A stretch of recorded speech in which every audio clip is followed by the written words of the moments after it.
night. This is the cutting edge August time. So give thanks that you are here. Give thanks that you are here with me. As we say again, the place is warm. It's about Marcus Garvey. You know, his son is here. His second son. He is 91 years old. Yes. So we have 2 interviews that we're going to deal with. And then we're going to play something that, for those of you who listen to regular, here we play them already, but we can't play them too much because some people never hear them yet. So we're going to take the first break and come forward. Marcus Garvey in the year again, and IRFM is up front as usual. You know, so last year we wasn't here. Last year, them day in the night, we was in Spain, Ratatam Festival. Well, this year we are here again, and you know, say how it go, early morning thing, the Cabo Mahat Keru, and I will be sitting there, and then we'll be playing some music, and you know, we have what them call it, a great house where all the activities go on, because the activities is inside and outside. It's going to be a wonderful day. We hope the ones them near and far. As usual, you know, the place usually cock. The thing what me really vexed about is that a whole heap of one come there to see the stage show, so them come late in the evening. It is very important that you come and take in the speakers and what they have to say, and the poets, what they have to say in the great house. Because it's all about Marcus Garvey, not just about the artists, them where you see every day or hear every day. You know, Marcus Garvey come with an understanding and a knowledge of self. And give him the music is entertainment still and this and that. But it is good when you can listen and understand and learn about that great man, Marcus Mosiah Garvey. Yes, so I will follow him. We follow Marcus Garvey. Yes, the man who responsible for shouted out Marcus Garvey voice so loud that it reverberates all over the world through the music. The power of the music, what reggae music can do or should do. Yeah, man. Every album this man do, him put a Marcus Garvey or 2 Marcus Garvey songs on it. And when one's never really talk about Marcus Garvey, him put Marcus Garvey right on the front burner again. And now people all over, black consciousness is spearheaded by the philosophy and opinions of Marcus Garvey. When we come forward, we want to talk to one of the artists, them a poet as a matter of fact, that will be featured this Sunday at the Marcus Garvey tribute. So, yes, as I say, it's all about Marcus Garvey, them time of year, yeah.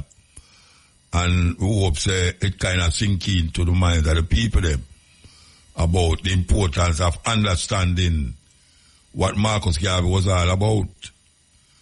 We want to heal up Sister P. Yes, I want to heal up Sister B because once again, we say Fusin thing is back. Fusin thing take a little break. And we see Sabria as a youthful sister what we know from baby. She combined with her mother and bring it forward, and I must say it was wonderful. Yeah, it was wonderful, man. The Sunday was wonderful. I want to yell up all the one them who turn out. And all the one them who say, the first them see Mutabaruka. I will play, we have played from about 11:30, 12 o'clock. And we done, we don't remember when we done. And up here African music we play the whole day. And we don't play over nothing straight the whole day. So that was a feast in itself, and the ambience of the place, man, was wonderful. Yeah, man, it was good. It was sweet. I will hope that next year more people will come forward because, you know, you can't stop doing it because you have to keep doing it and it take a little while to build up itself. So it was nice, and I hear say it was much more people this year than last year. So why you up Sabria, why you up Sister P and all the people them, why you up the sound where we have play? Why you up the sound where we have play, man? Why you up the man them? I tell you, I can't want to talk about them, man, they trust me. Anyway, they never love Marcus Garvey. I don't know where this rice and peas thing come from. Baga why you get some licks in a them song, man. May I tell you? Well, they after Baga seriously. Man, we used to walk up and down Kingston. Anyway, some things are history and some things are imagination. All right. So we're standing by for our first interview. A poet brethren named Akinsnaya. So we're going to go and do this. Akinsanya. Okay, Akinsanya. Okay, Akinsanya. We want to play this. This was a tribute that a whole heap of ones come together and make in the 80s, you know. I think in the 80s this song was made. Both people on radio and artists in this event. Yeah, blessed. Blessed love motor. Alright. So a whole heap of things are going on in your background though. That's what I'm only secretary on a year and now still.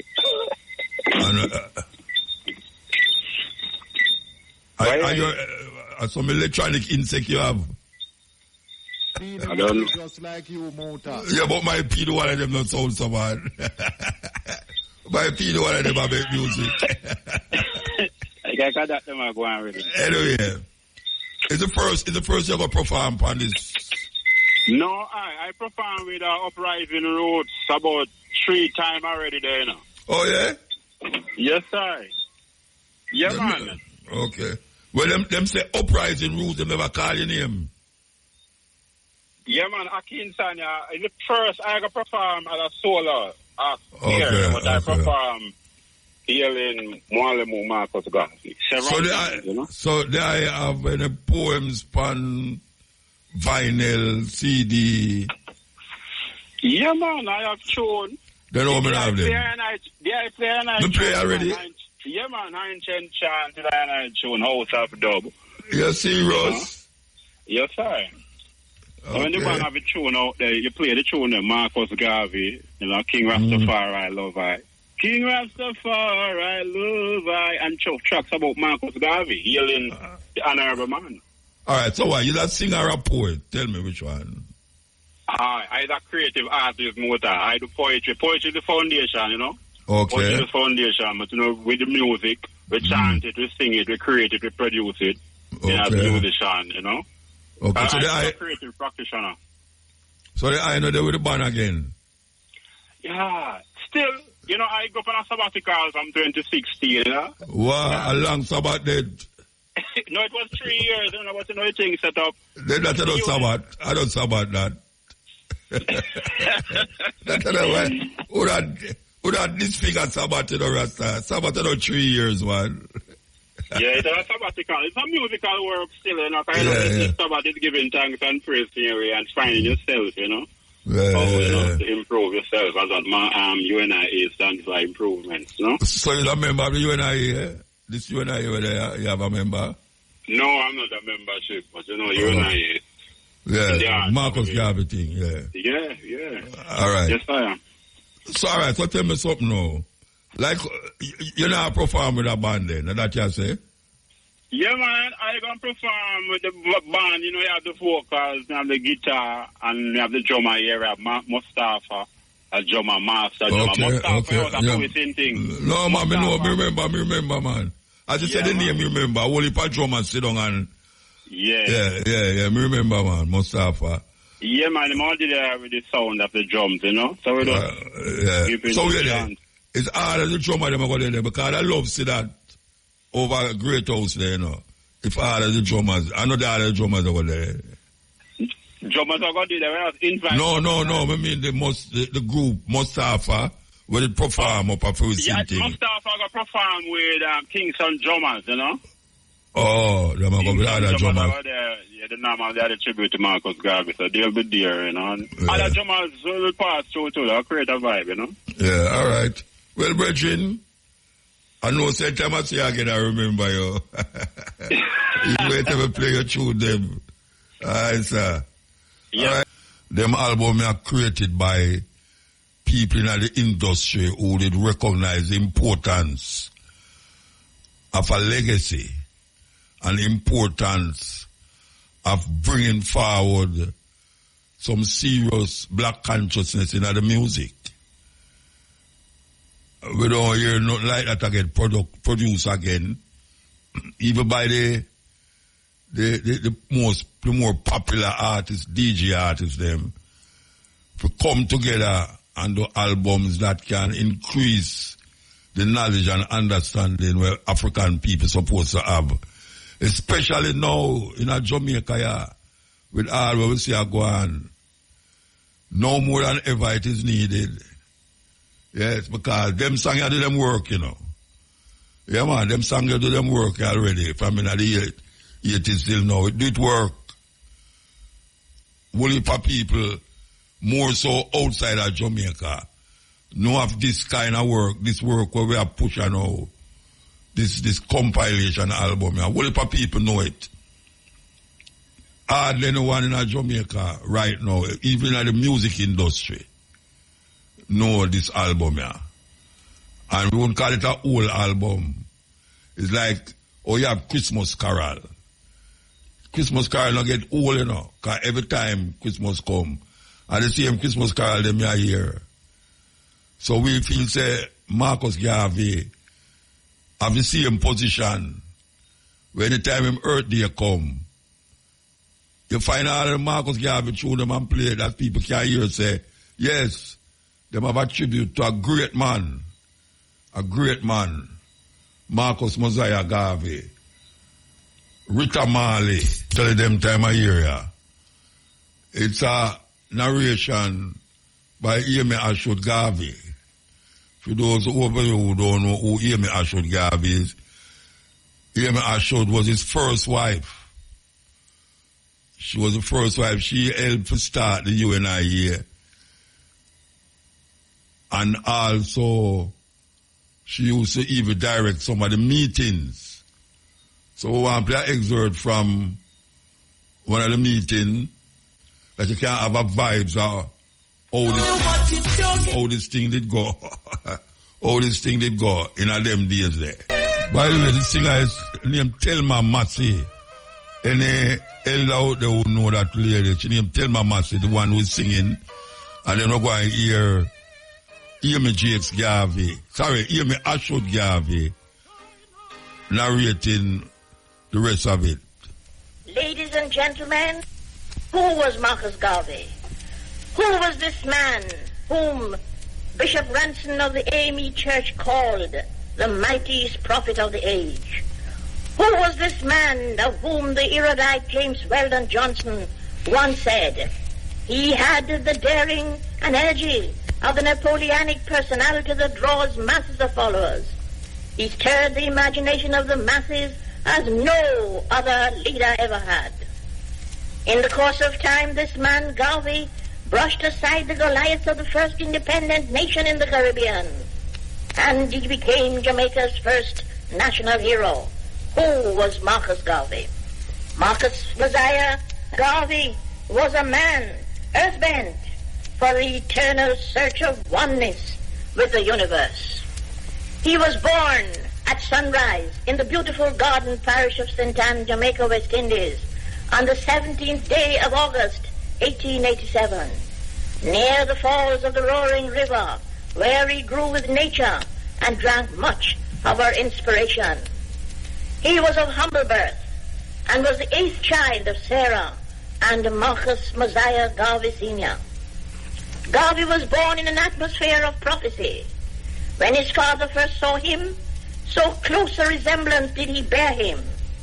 He was overcome with joy, and he lifted him up in his arms and cried out, "Your name shall be Mosiah, and you shall someday be a Moses." There was nothing in the drab lamplit setting in which Garvey stood to speak in his native St. Anne that night in October 1914, which gave the slightest flicker of the shape of things to come. No one present, not even Garvey himself, believed that the stern-faced man standing so nervously before him in Jamaica would someday hold a star aloft and urge millions to gaze on it and follow him.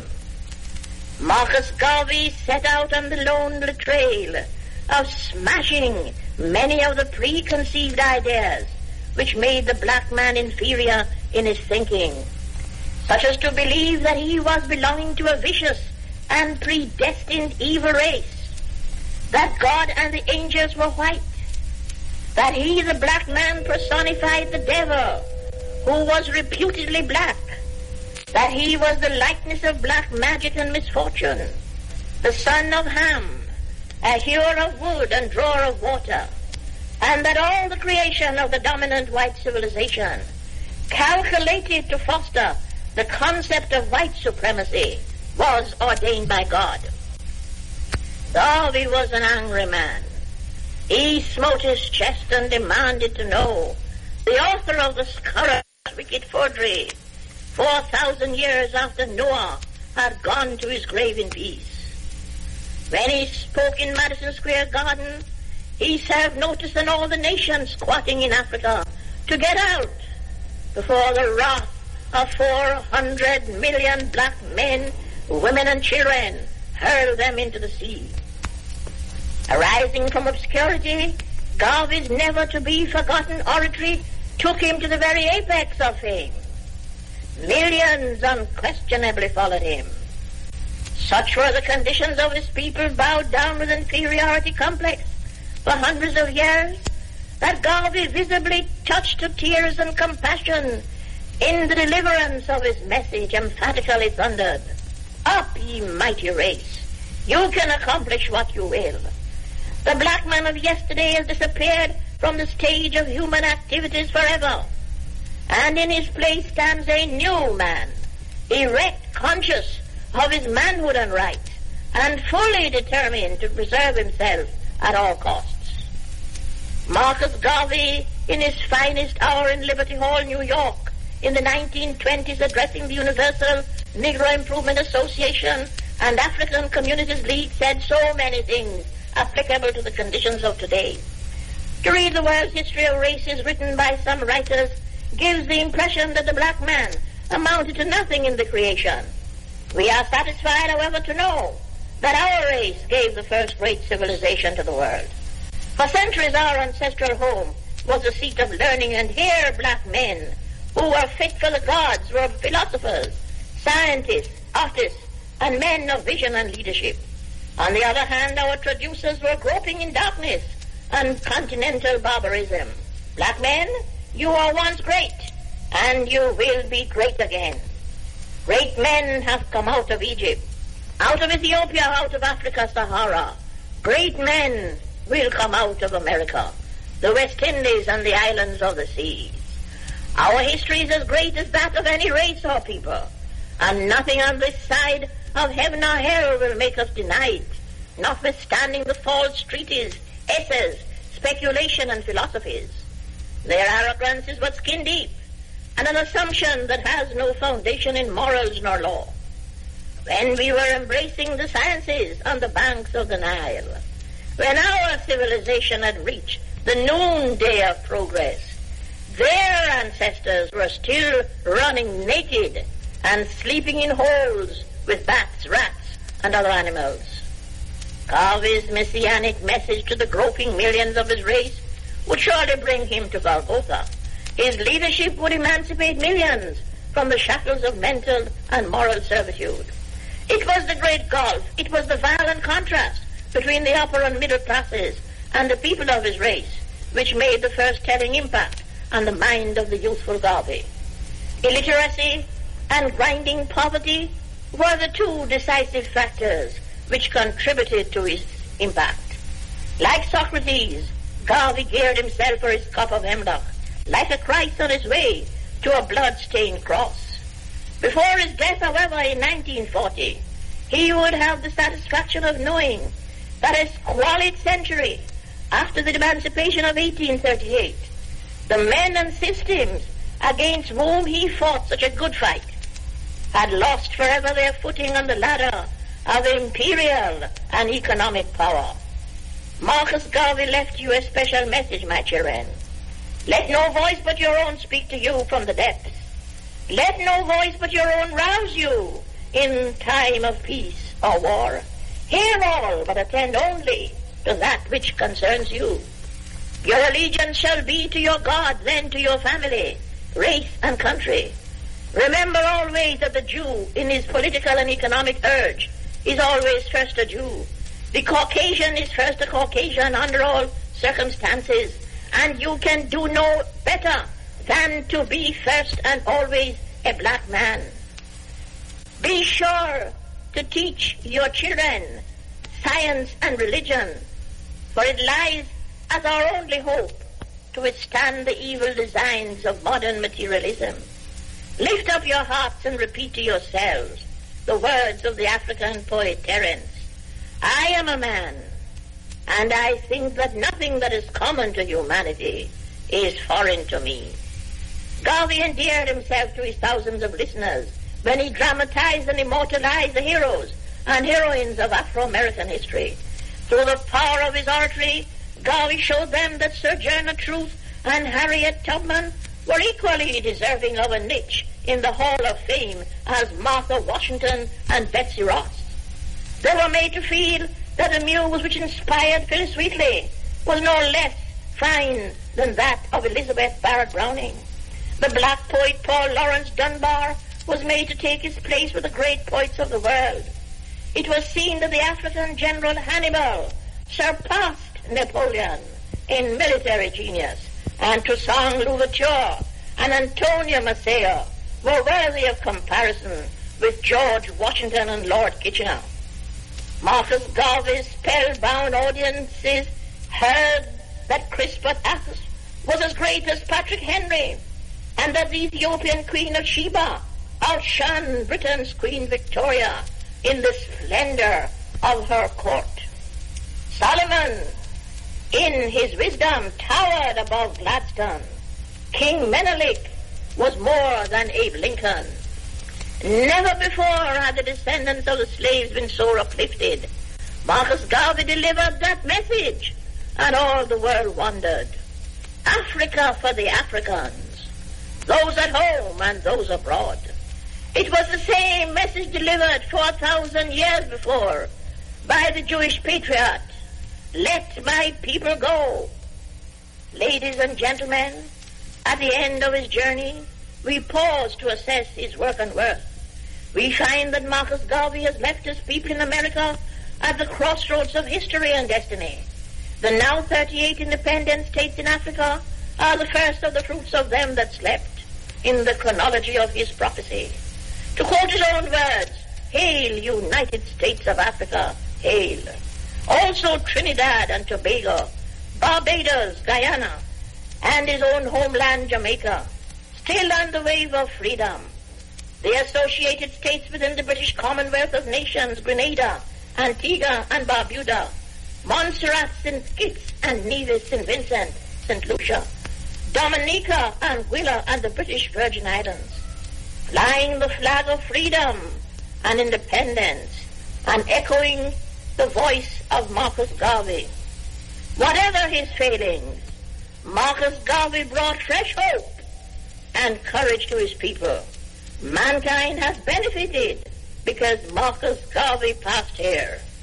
And who knows, but someday posterity will confirm him in the title of the Black Moses.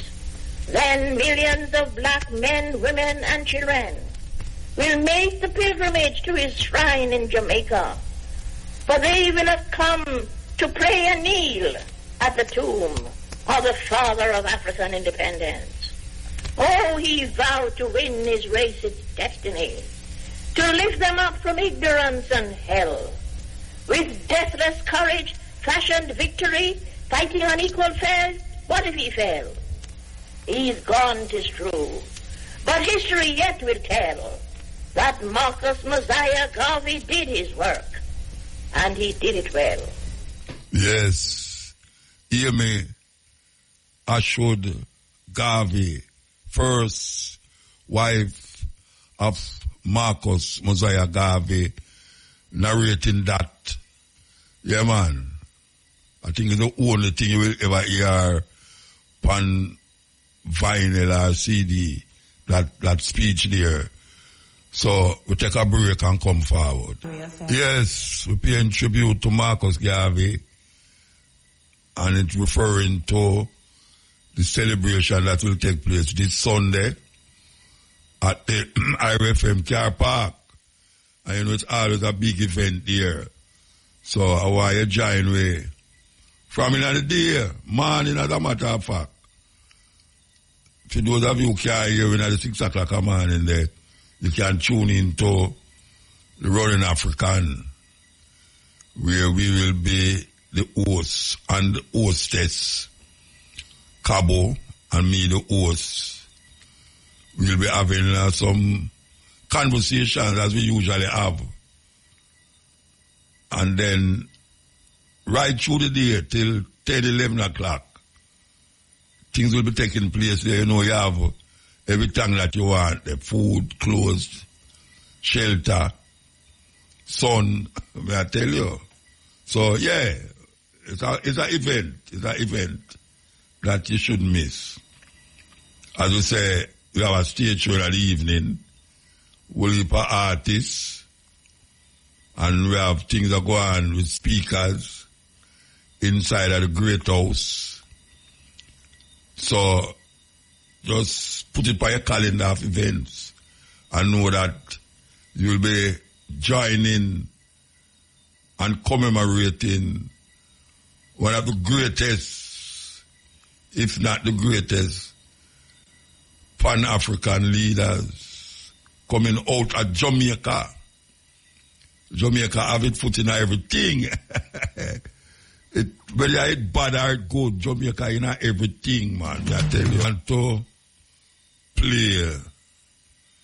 you know, they made Marcus Garvey the provisional head of Africa. And them have a thing in the Black Bill of Rights. As I say, we play these things already, you know.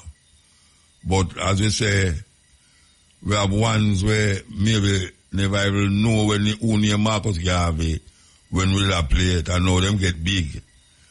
So it's not like say it all. Because you have listeners right now who maybe are the first time I hear this program. And when come on to Marcus Garvey, we always play these things just to remind you that these things exist. And remind you who Marcus Garvey was. So we're going to play it. We're not going to play the whole light because of the time and you know them really, but it's very important that we play it. Black Bill of Rights. That's where the title of it, Black Bill of Rights. Where they show you written making Marcus Garvey as the president of Africa. The president of Africa. And them lay down certain rights under this Black Bill. So after the next set of ad, we're going to play it after the next set of ad. Here we go. So we will start with a ball for Charmaine, and look like them just connect to Charmaine. Charmaine, I tell, is a poet and a yam planter. I have to tell you, say, she's the queen of yam. Charmaine, I tell what you do. Blessed love, big brother. I just tell life. I want to have life and take it from there. How do yam feel? Well, I tell you, brother Muta, if you ever see me, I'm feeling up there, work hard, like I be lying here right now. Because they will really give me a beating down your boss. Hey, I don't mean that think. I don't mean that think, so you will get a lick. But everything is good enough because we can man a new life, man. All right. The pear tree from ground, apple tree, breadfruit tree, needs, you name it. Right now, I'm going to find field and we can't even find it because cover off with the trees galore. Yeah, but yeah. the plum van and them they involve and support it, and they're going out of forward and something. So, a good stuff same way. Very good to go in everywhere same way because I see me some pear. And I'm blowing on and then stand the ripe at me at this money and they can cover them up and they can store them and like that. Yeah, and I freeze that thing, yeah. They with two because they end up. And things like that, and go and sing and, it produce, it spring up back new bananas and planting and things. And it's a good going same because it gives more energy to work. All right, so this Sunday we say you do some poetry for the Marcus Garvey tribute. Yes, I know, so there's a one where have poems and poems, on top of poems. Yes, man. So, tell me exactly what you're going to do this Sunday. Marcus Garvey, I'm going to talk about, I'm going to poem for Marcus Garvey where I want big poem still because the school, I'm on the women that teach Bright Spark, still going to Bright Spark Academy, Bright Spark. They teach them and carry them a festival and then get one bronze medal. With the same poem? I can get one silver medal to see Marcus Garvey poem from JCDC. And then now I'm ready to chat the same poem of Marcus Garvey, sure. All right, Mama. I pick up JCDC because I get one first medals last year. Oh, yeah? Yeah, go on with it. They don't want to tell nobody. We do a Miss Blue poem and get big medal, gold medal for Miss Blue poem.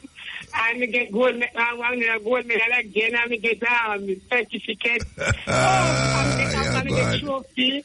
And we get trophy and then food and drink up them juice and feel nice. Well, you know, say, the people never got surprised when them hear, you know, I hear you at the Garvey thing. They must say, wait, and she that did a top of motor program. Yes. Yes. Yam. Because you're the queen of yam, you know.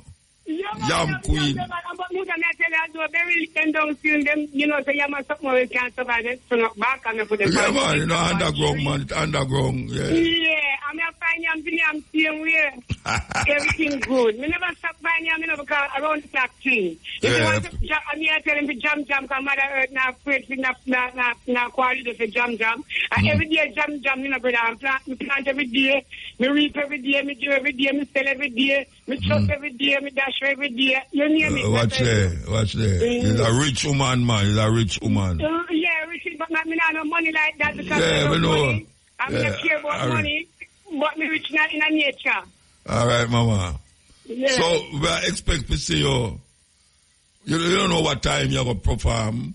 I guess 1:30 there about that. Yeah. 1:30. Yeah, that's something I heard. That's what I heard. All right. Well, I look forward to see you here.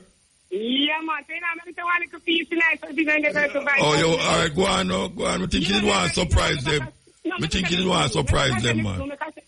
Miss Lou. In Miss Your Kill, me no know what to say, me no know what to do. Me feel like anything me da do. Even walk a little voodoo to bring back a woman like you who was so kind and true. Yes, Miss Lou, you tried to. You helped many others too. You say what you say and you do what you do in an extraordinary way. You are one of a kind. The memories of you will never leave our minds. Truly, Miss Lou, in your time, you are done just fine. You put Jamaica on top. We Jamaicans are proud of the legacy we had inherited. Naturally, culturally, officially, with you, we'll always love to rally. Absolutely, you were no folly. You taught us a lot of things, including to respect our first language, Patois, to dance and sing, ring ting, was a big and little thing. From in the pram, we couldn't stop grinning, as you and one was a perfect combination, entertaining, inspiring, educating, and spreading roots and culture across the nation. Miss Lou, we miss you for true.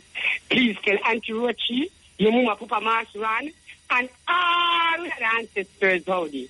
Tell them what got on your patchy. This is a hell and powder house. Mickey Mouse and him crew took over the house. They're mad sick, head na good. Hey, but I'm such a vampire. Them a car disaster, yeah. Miss Lou, I know me that love to catch your views. But never mind. As you left us a touch of mind, just soothe the mind. My words of you will always be kind, as you were a role model of mine. Truly one of a kind. Miss Lou, we miss you for true. Aye. Yeah, man, give thanks. Yes, man. Sweet tribute. Eh? Sweet tribute. Yeah, man. Yeah, man, I'm big up all the people in the radio land. Africa, you know, say me African, and I love the people, them. Yeah. And big up, Muta, me tell you right now, I'm not top ball and a week from one, man. I can't take where I'm going, man. The people need to wake up and get out of the village syndrome and all that wrong system. All right. Wake up and Marcus Garvey say, never forget that intelligence rules the world and ignorance carries the burden. Therefore, seek as far as possible to be intelligent and stay as far as possible away from ignorance. And I could go on and on. But never mind, you don't have the time for me and that's overstand. Yeah, man, give thanks. Sunday, man, Sunday. All right. Marcus Garvey, because Empress Menen and Paris Selassie, all my ancestors and yeah, give thanks. Blessed love. Yeah, that is Charmian Ital. May I tell you, she fiery, man. She fiery, man. Yes. Okay. So, we're going to go forward to where we were going to do a while ago. We're telling you about this Black Bill of Rights. Why listen to it carefully and keenly, you know? Yes, listen to it carefully and keenly. The Black Bill of Rights. The Black Bill of Rights are the aims, objects, and goals that all honest black people seek and strive for. The guideposts that we are following to freedom. The Black Bill of Rights are actually the Declaration of Rights of the black peoples of the world, which was drafted and adopted at a convention held in New York, 1920. Over which Marcus Garvey presided as chairman, and at which time he was elected provisional president of Africa. The people that elected Marcus Garvey provisional president of Africa came from all over the United States of America, Central and South America, the Caribbean islands, and most sections of the African continent. These black people represented nationalist, fraternal, benevolent, civic, social, political, religious, student, and other organizations of the African ethnic groups throughout the world. They responded to a call to convention that was designed to have them take part in a positive program of the total unity peoples of the world. The Black Bill of Rights was conceived in a more intelligent, legal, moral, and normal manner than was the laws of Moses, the codes of Hammurabi, the Magna Carta, the Articles of the Confederate, or the Constitution of the United States of America. And it should be respected by all sane and intelligent black people as the above codes, laws, articles, and Constitution are respected by the racial and ethnic groups that conceived them. The Black Bill of Rights definitely had a broader mandate from the people it represented than did the aforementioned codes, laws, articles, our Constitution. White supremacy, which is the White Bill of Rights, was not based upon the merit of the individual white man, but rather on the collective strength of the organized white world.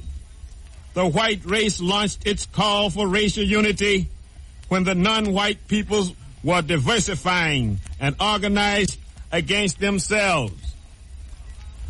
Around the principle which is nakedly race and white supremacy, the white race plundered the world, subjugated and exploited black, brown, and yellow people for over 300 years.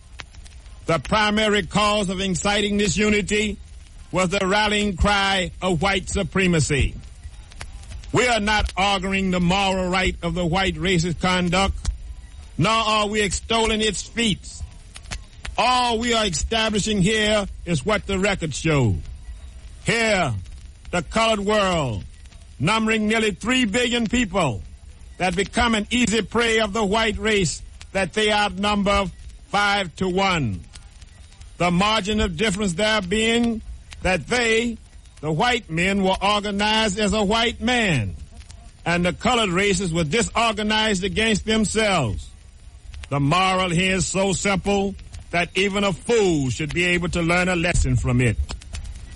The Black Bill of Rights is an instrument given to the black peoples of the world by the black people of the world that will allow the black race to vindicate itself and measure up to the exacting standards demanded by the New World Order. It calls for racial unity and racial identity. Racial identity is the magnet fusing and welding people of the same physiognomy together for mutual advancement and the establishment of a collective high order of station for the collective group. In essence, the Black Bill of Rights was conveying that racial emancipation and advancement could not result from the merits of the individual black man, but only through the collective strength of the organized black world. Freedom is the greatest heritage of a people, and unity is its guardian. The Black Bill of Rights called for universal black unity to guide the black masses of the world to freedom. Unity is the most indispensable virtue that a race of people can possess. Racial unity reflects the margin of difference that made it possible for the white man to wipe out the Australian Bushman and the American Indian, plus 2/3 of Africa and all of South America, to the sorrow of the teeming millions of barefooted, naked, and hungry people working in the stinking mines of South Africa, the grimy death holes of Lourenço Marques, the banana patches of Central and South America, the weltering rubber plantations of Liberia, unpaid, unfed, and unclad.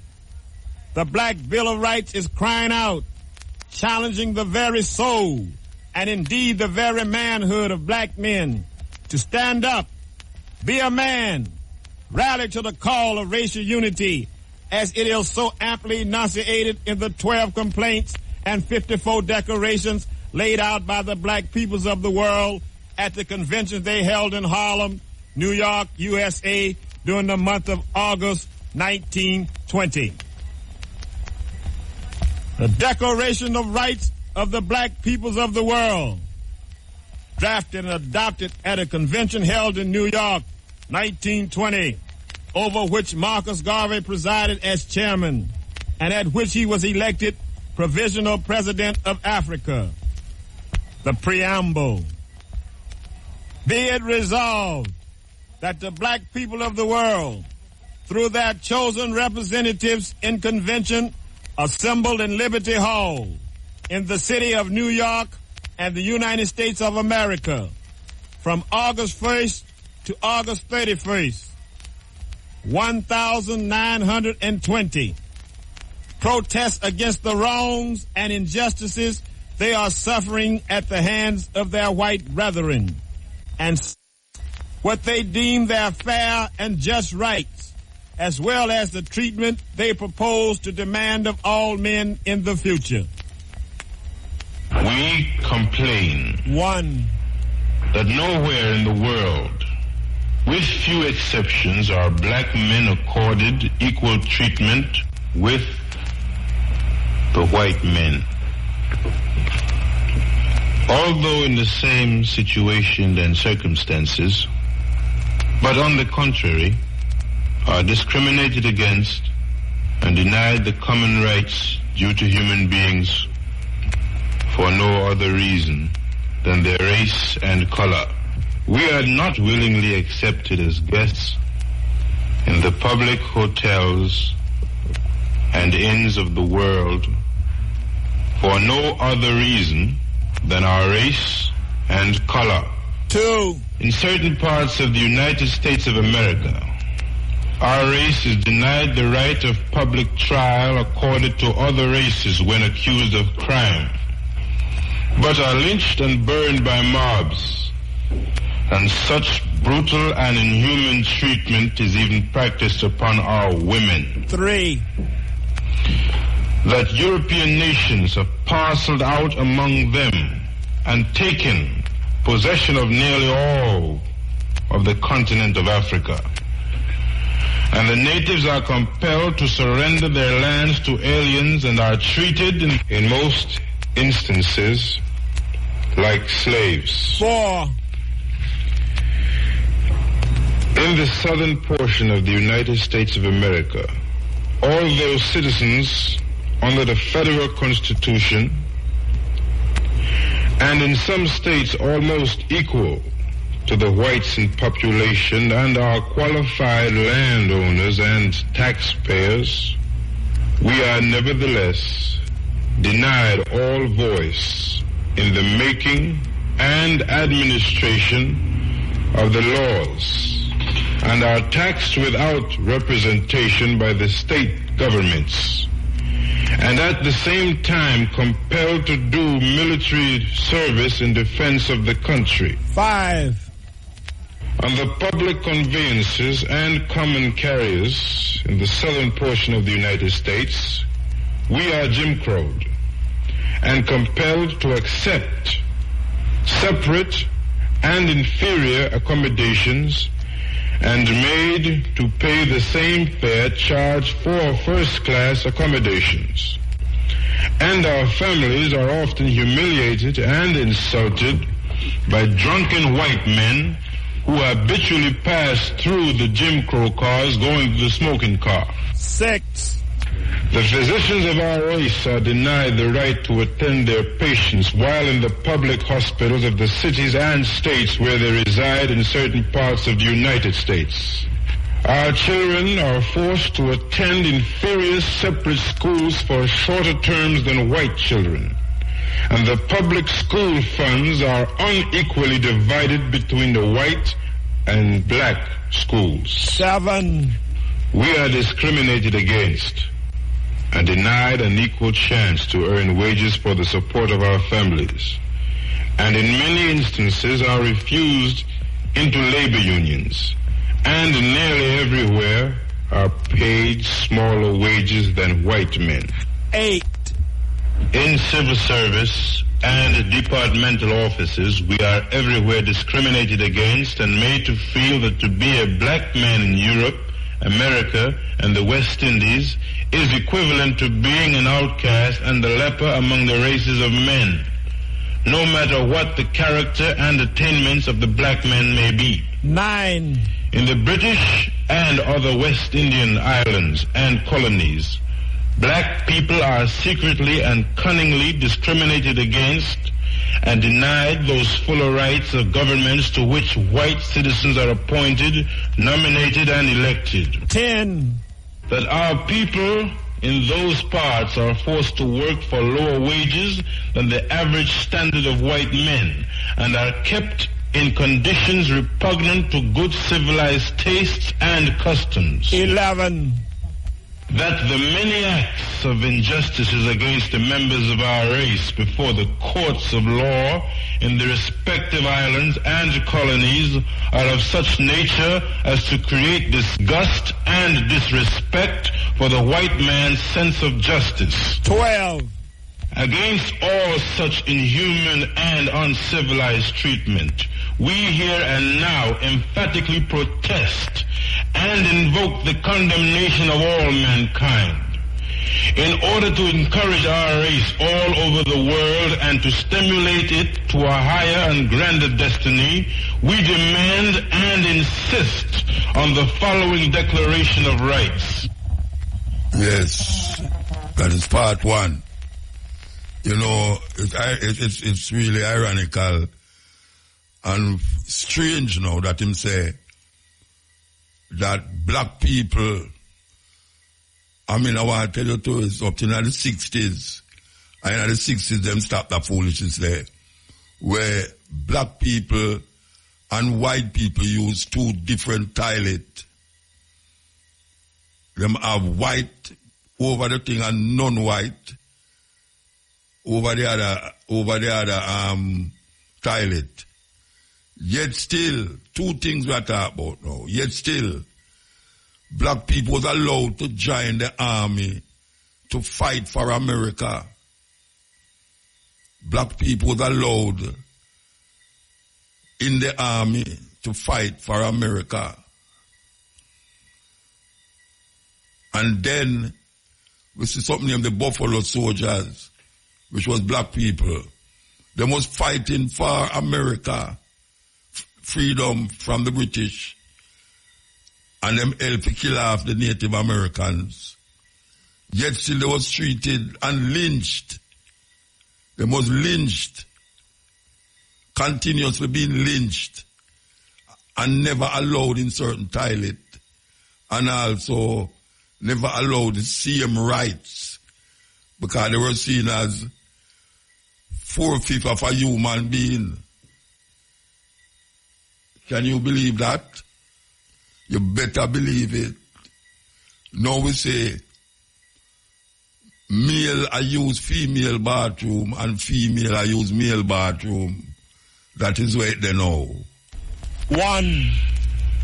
Be it known to all men that whereas all men are created equal and entitled to the rights of life, liberty, and the pursuit of happiness, and because of this, we, the duly elected representatives of the black peoples of the world, do declare all men, women, and children of our blood throughout the world free citizens, and do claim them as free citizens of Africa, the motherland of all black people.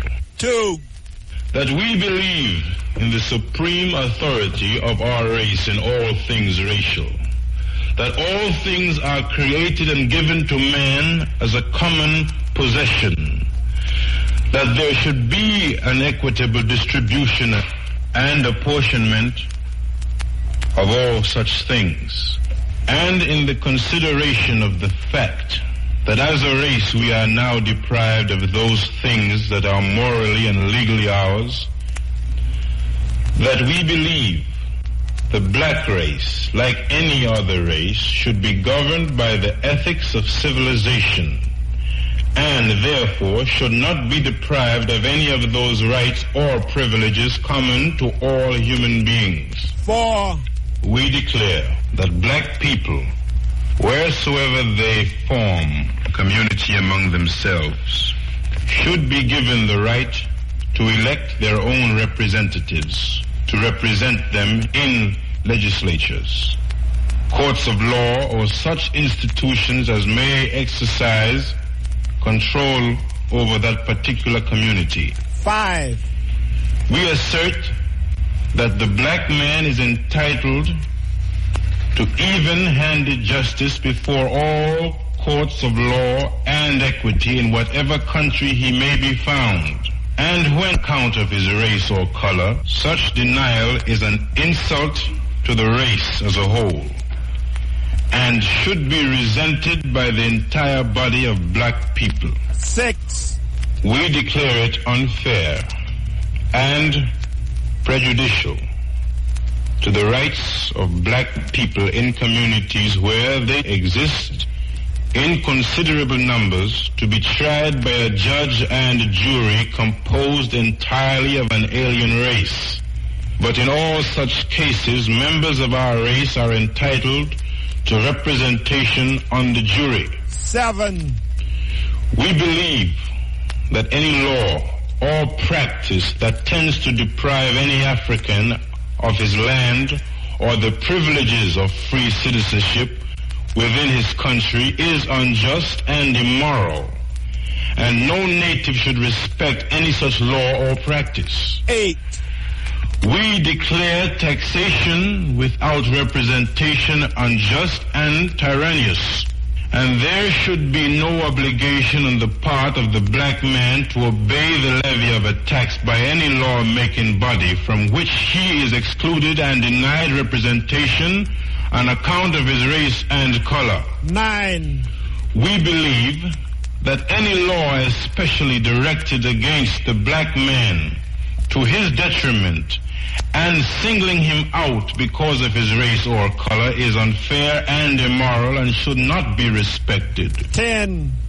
We believe all men entitled to common human respect, and that our race should in no way tolerate any insults that may be interpreted to mean disrespect to our color. 11.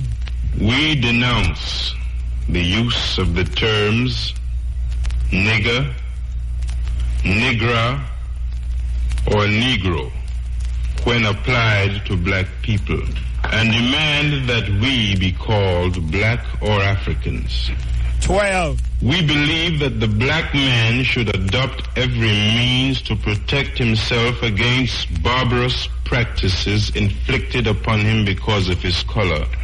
All right, we'll take a break here because, it's 12 o'clock time, but I want you to listen to it, Listen, because this is the things with them, from 1920, them things are set out,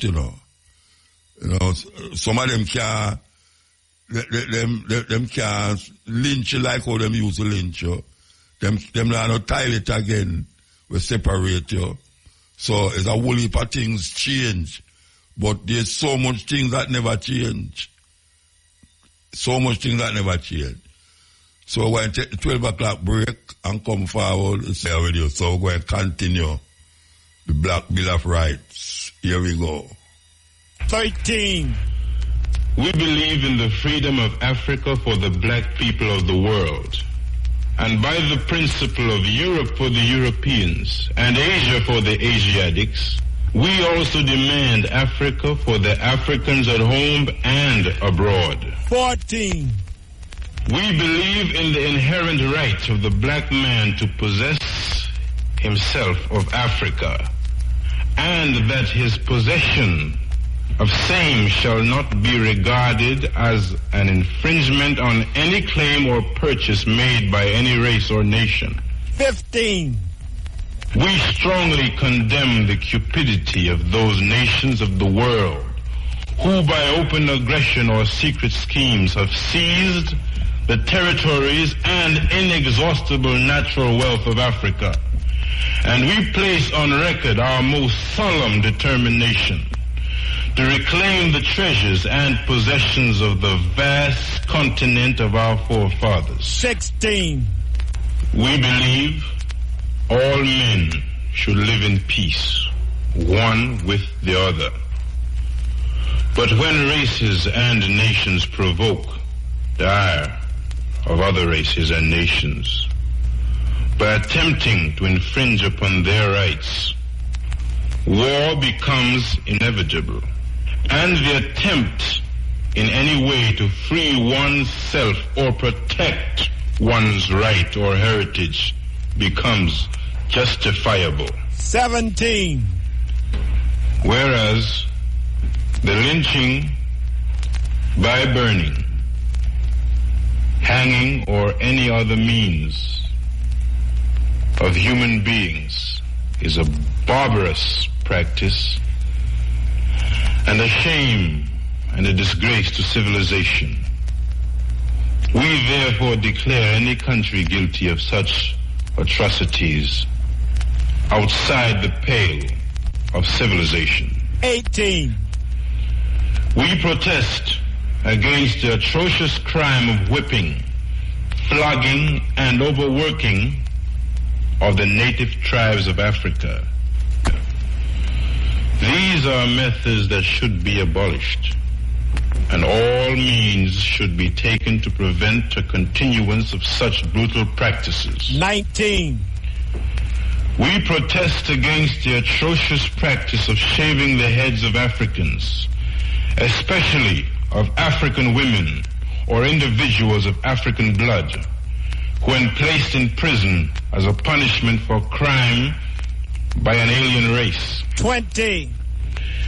We protest against segregated districts, separate public conveyances, industrial discrimination, lynchings, and limitations of political privileges of any black citizen in any part of the world on account of race, color, or creed, and will exert our full influence and power against all such. 21. We protest against any punishment inflicted upon a black man with severity as against lighter punishment inflicted upon another of an alien race for like offense, as an act of prejudice and injustice, and should be resented by the entire race. 22. We protest against the system of education in any country where black people are denied the same privileges and advantages as other races. 23. We declare it inhuman and unfair to boycott black people from industries and labor in any part of the world. 24. We believe in the doctrine of the freedom of the press, and we therefore emphatically protest against the suppression of black newspapers and periodicals in various parts of the world, and call upon black people everywhere to employ all available means to prevent such suppression. 25. We further demand free speech universally for all men. 26. We hereby protest against the publication of scandalous and inflammatory articles by an alien press tending to create racial strife, and the exhibition of picture films showing the black man as a cannibal. 27. We believe in the self-determination of all peoples. 29. We declare ourselves the sworn protectors of the honor and virtue of our women and children, and pledge our lives for their protection and defense everywhere, and under all circumstances from wrongs and outrages. 30. We demand the right of unlimited and unprejudiced education for ourselves and our posterity forever. 31. We declare that the teaching in any school by alien teachers to our boys and girls that the alien race is superior to the black race is an insult to the black people of the world. 32. Where black people form a part of the citizenry of any country and pass the civil service examination of such country, we declare them entitled to the same consideration as any other citizens as to appointments in such civil service. 33. We vigorously protest against the increasingly unfair and unjust treatment accorded black travelers on land and sea by the agents and employees of railroad and steamship companies, and insist that for equal fare we receive equal privileges with travelers of other races. 34. We declare it unjust for any country, state or nation to enact laws tending to hinder and obstruct the free immigration of black people on account of their race and color. 35. That the right of the black man to travel unmolested throughout the world be not abridged by any person or persons, and all black people are called upon to give aid to a fellow black man when thus molested. 36. We declare that all black people are entitled to the same right to travel over the world as other men. 37. We hereby demand that the governments of the world recognize our leader and his representatives chosen by the race to look after the welfare of our people under such governments. 38. We demand complete control of our social institutions without interference by any alien race or races. 39. That the colors red, black, and green be the colors of the black race. 41. We believe that any limited liberty which deprives one of the complete rights and prerogatives of full citizenship is but a modified form of slavery. 42. We declare it an injustice to our people and a serious impediment to the health of the race to deny competent licensed black physicians the right to practice in the public hospitals of the communities in which they reside for no other reason than their race and color. 43. We call upon the various governments of the world to accept and acknowledge black representatives who shall be sent to the said government to represent the general welfare of the black peoples of the world. 44.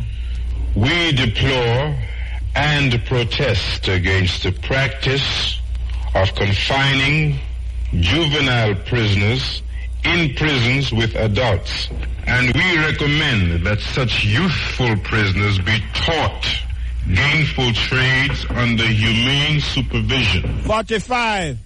Be it further resolved that we as a race of people declare the League of Nations null and void as far as the black man is concerned, in that it seeks to deprive black people of their liberty. 47.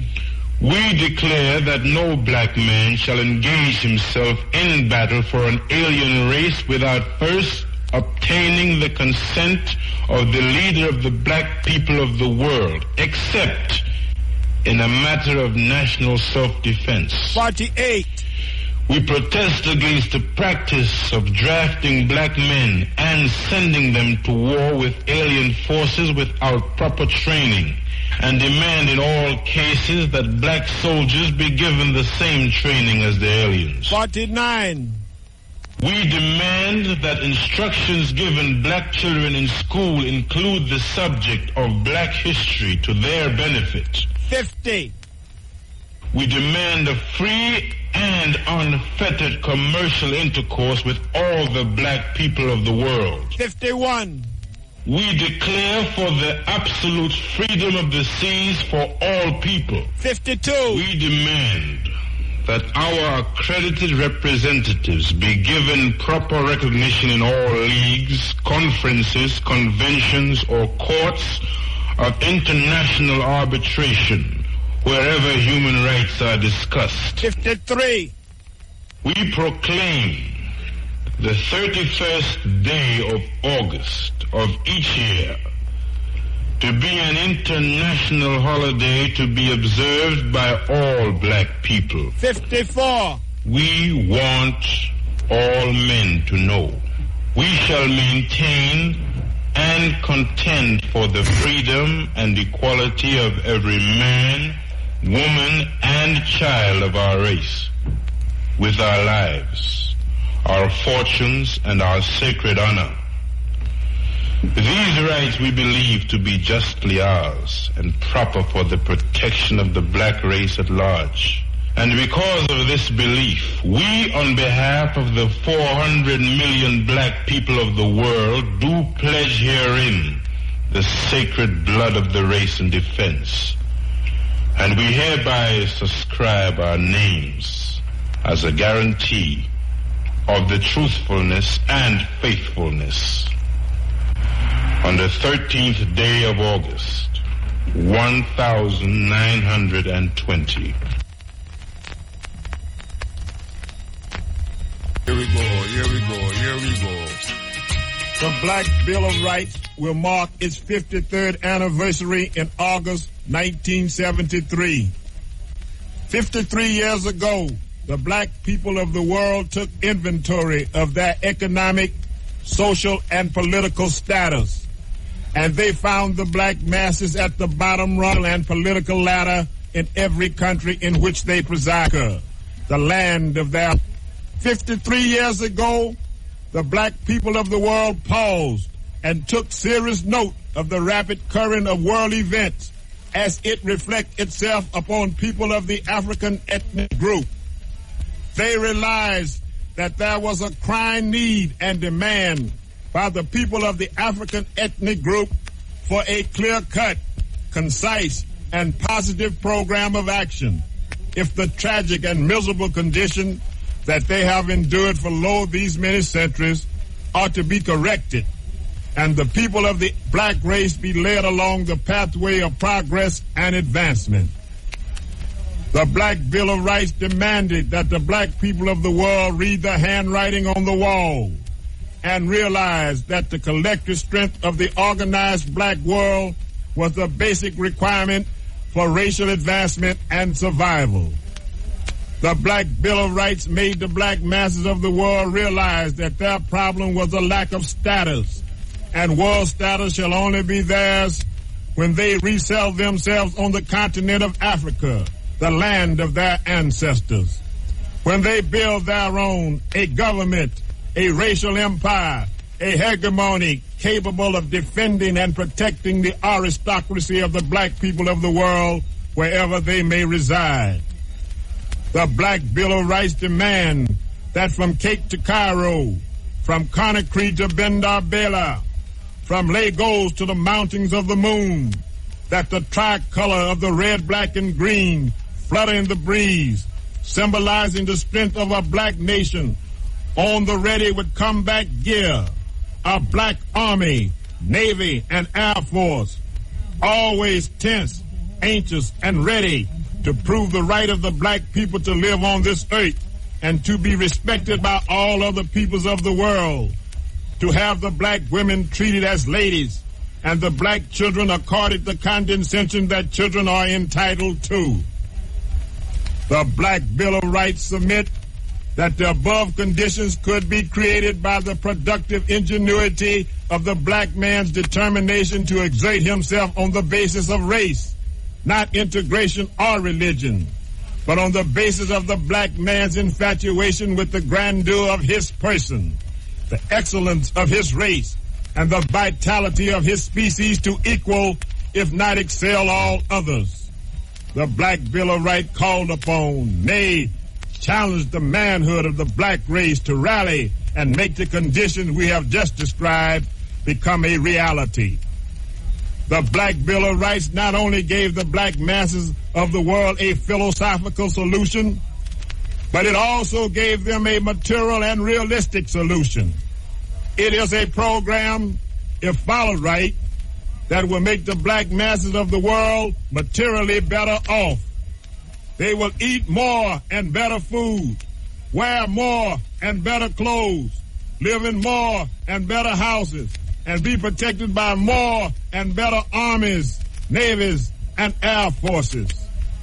The Black Bill of Rights pointed out that the primary problem as it projects itself upon the black people in the United States of America in particular, and the black people of the world in general, is economic and be treated as such.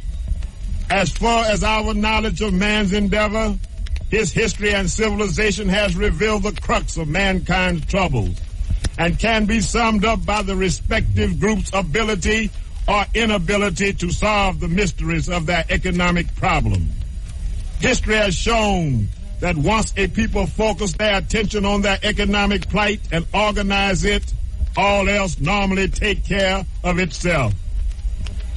With the establishment of a sovereign economy by the group comes self-reliance, racial clannishness, mass cooperation, and a common cause psychosis, which invariably leads to the erection of racial standards and the formulation of a distinct and exclusive sense of value, evolving into an original racial cultural pattern, reaching its climax in a deafening mass clamor for nationhood.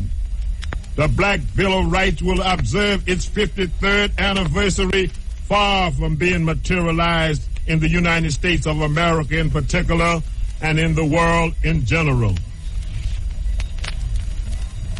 Because of the fact that the black people are being used as a tool by a gang of Machiavellian schemers operating from the North, United States of America, led by white people with a regular retinue of house niggers fronting as leaders.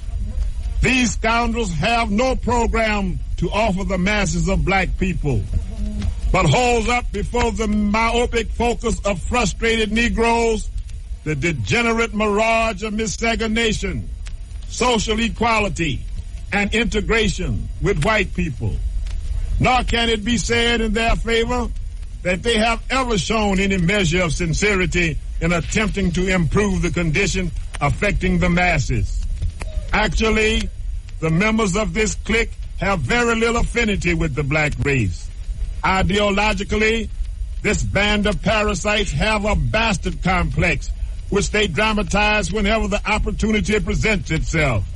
They marry white women, or second best, move into lily white neighborhoods, far, far away from the black masses they claim to love so well. On the other hand, we have the white people, who for many centuries have been unduly impressed with their own importance, to such an extent that they actually believe they have a divine mandate to regulate the affairs of all men. And in this connection, we see them teaching black Negroes to see God in a white man's image. They further prefer to the naive Negro the white woman as the symbol of feminine beauty. And naturally, they claim a monopoly on all the intelligence in this world. Right or wrong is based on their interpretation to suit their convenience. It is noble and right for them to be patriotic to their cause, race, and country. But when the black man feels the same sentiment, he is wrong and a dangerous troublemaker who must be jailed. The Black Bill of Rights has inspired black people to have follow-up universal conventions, conferences, and other meetings calling for unification of the black race universally. The 1920 convention was promoted through the efforts of the Universal Negro Improvement Association, the largest organization of the black race, for the black race, and by the black race in modern times. Several latter conventions were sponsored by the UNIA until Garvey's death in 1940. All these conventions were called to implement the program of the Black Bill of Rights. The Black Bill of Rights called for the black masses of the world to embrace a program of orthodox African nationalism if they are to survive.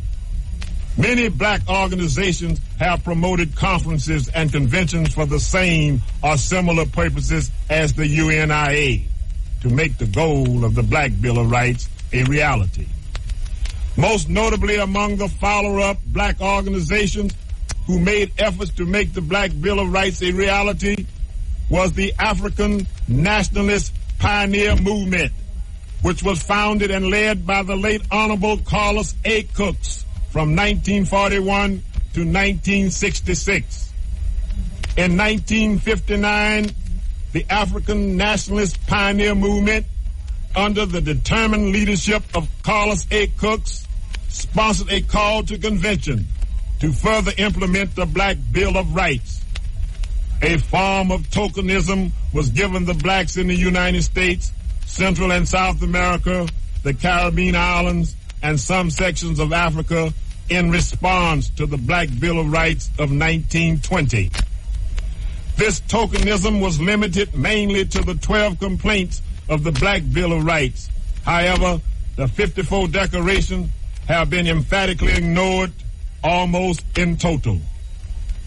In rejecting the Black Bill of Rights as a complete instrument, the black masses of the world was denying itself freedom. The black masses focused their attention on the 13th, 14th, and 15th Amendments of the Constitutions of the United States of America, instead of the 13th, 14th, and 15 declarations of the Black Bill of Rights. The 13th, 14th, and 15th Amendments of the United States of American Constitution gave the black people in the United States of America a theoretical citizenship in the United States. However, the record shows that over 100 years later, the black masses remain an economic liability, a social leper, and a political non-entity in the United States, and his human rights are still in doubt. The 13th, 14th, and 15th declarations of the Black Bill of Rights are as follows. 13. We believe in the freedom of Africa for the African peoples of the world, and by the principle of Europe for the Europeans and Asia for the Asiatics, we also demand Africa for the Africans at home and abroad. 14. We believe in the inherent right of the black man to possess himself of Africa, and that his possession of same shall not be regarded as an infringement on any claim or purchase made by any race or nation. 15. We strongly condemn the cupidity of those nations of the world who, by open aggression or secret schemes, have seized the territories and inexhaustible natural wealth of Africa. And we place on record our most solemn determination to reclaim the treasures and possessions of the vast continent of our forefathers. These declarations demand the black masses to acknowledge their ancestral homeland and repossess it by whatsoever means possible, without apology to anyone. The 15th declaration ends with, and we place on record our most solemn determination to reclaim the treasures and possession, the inexhaustible natural wealth of Africa and of our forefathers. The Black Bill of Rights 13th, 14th, and 15th declaration offer the black masses a more dignified and human program than the 13th, 14th, and 15th Amendments of the United States of America's Constitution. The Black Bill of Rights had to counteract with the plans of the exploiters of the race, and we will suffice to say that the enemies of black opportunity won out. The conditions that resulted can be best summed up in a poem written by the late Honorable Carlos A. Cooks entitled Strange, Isn't It?, which goes as follows. Strange, isn't it, that every race on earth can see beauty in their own women except you know who, that all women, whether they be Malay, Chinese, Caucasian, or Hindu, accept their hair and color as a natural gift, except, can you guess who? That everybody, from the Arab to the Chinese, believe in their own God and see God in the image and likeness of their race. That's right. But with them, God looks like somebody else.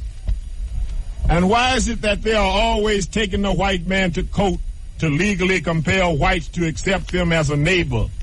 Could it be that they are still suffering from an inferiority complex? And long, sharp, mobile knives to butcher each other with. Is it because they hate themselves? And doesn't it seem funny that all other people concentrate on operating banks, railroads, textile mills, steamship lines, airlines, trucking lines, and packing houses, etc.? But they concentrate on operating churches. And why do they buy so many expensive cars and live in such dingy little coops? Wouldn't it be better if they would invest the money spent on cars in homes and businesses? No, that would be too much a display of intelligence. And why are they always begging for jobs, good jobs, more jobs, and never bother to create businesses that make such jobs possible? Because they are flunkies at heart. And why do they keep griping and shouting about prejudice and Jim Crow? Everybody knows that they are the greatest enemies of their own opportunity. They have refused to buy black. And how is it that New York is supposed to be so cosmopolitan, but we don't see them operating business in other communities? Nevertheless, all species of man can be found in their community operating and controlling the business and naturally carting the money out of the community. A fool and his money must part. They must have an awful queer taste for entertainment. To sit down in a movie and see a white man and a white woman enact a fantastic plot that invariably connote the essence of white supremacy. They actually laugh or applaud when their race is held up to ridicule. Are they really human? And how could they reject a doctrine such as Garveyism with all its appeal to reason, antidotes for their miserable plight, and inspiration to racial pride, majesty, and manhood, holding out to them the pomp and dignity of nationhood, war, respect, and yes, so I take a break and come forward. Racial security. Through the instrumentality of black nationalism, Africa could be free today. Think of it. A powerful martial black government in Africa, controlled from Cape to Cairo by nationalist black militarists, with African ships sailing the 7 seas, building a universal commercial empire, with African generals and ministers as watchdogs of that empire, with black armies and navies to defend the empire. But the poor devils had a porter's mentality, and they scorned the doctrine of real freedom, Garveyism, for the bastard doctrine of miscegenation and the perverted Bolshevik communist promise of social equality. The All-African People's Convention held in New York City, August 1959, was sponsored by the African Nationalist Pioneer Movement under Carlos A. Cooks. The call was addressed to all nationalists, fraternal, civic, social, and religious organizations of the African ethnic group throughout the world. The agenda was as follows. 1. The complete abrogation of that ominous appellation, Negro, a term closely connected with nigger. It's derogatory, vulgar, and offensive. It neither defines man, land of origin, or heritage. Therefore, we submit that the members of the African racial group shall henceforth be addressed with the same dignity and respect extended to all other races and nationality groups. We demand to be called, when dealing with color, black men and women, and when dealing with race, land, and heritage, Africans. 2. The total mobilization of all the material resources of the black race in all areas of the world, binding them together into one grand racial hegemony, whose only purpose shall be the welfare and security of black people everywhere. 3. The activations of the African community leagues in all communities where people of the African ethnic group are in the majority.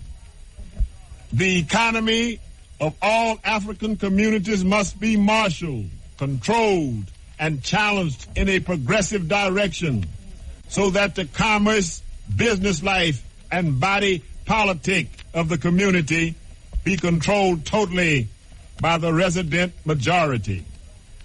4. The synchronization of all organizations, regardless of religious passion or sectional sentiment, to one overall aim and endeavor towards the complete freedom of Africa for the benefit of the African peoples of the world.